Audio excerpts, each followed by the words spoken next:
Señoras y señores, Mercedes Sosa.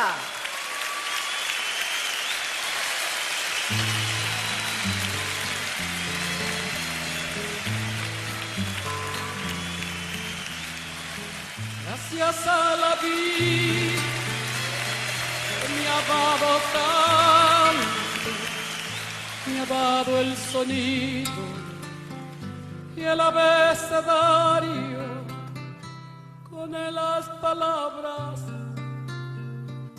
que pienso y declaro, madre, amigo, hermano, y luz alumbrando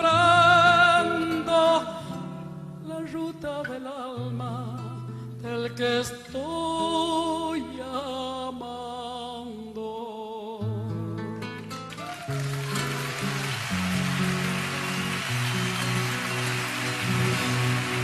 La la la la la la la la la la la la. Canta. La la la la la la la la la la la.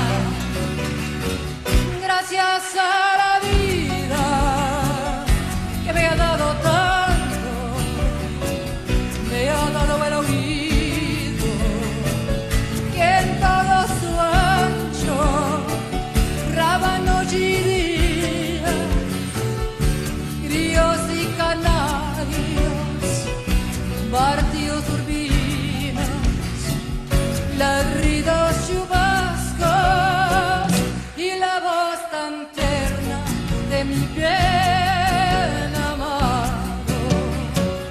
La la la la la.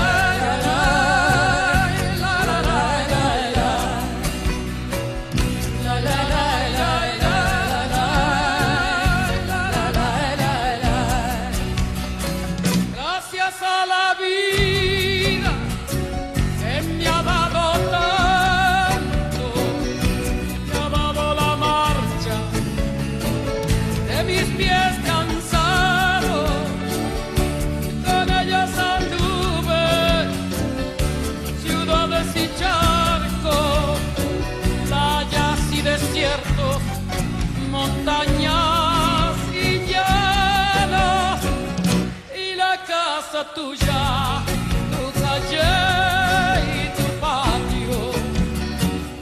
La la la la la la la la la la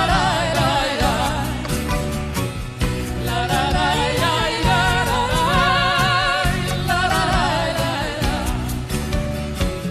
Gracias a la vida que me ha dado tanto, me ha dado la risa y me ha dado el llanto. Así yo distingo dicha de quebranto, los dos materiales que forman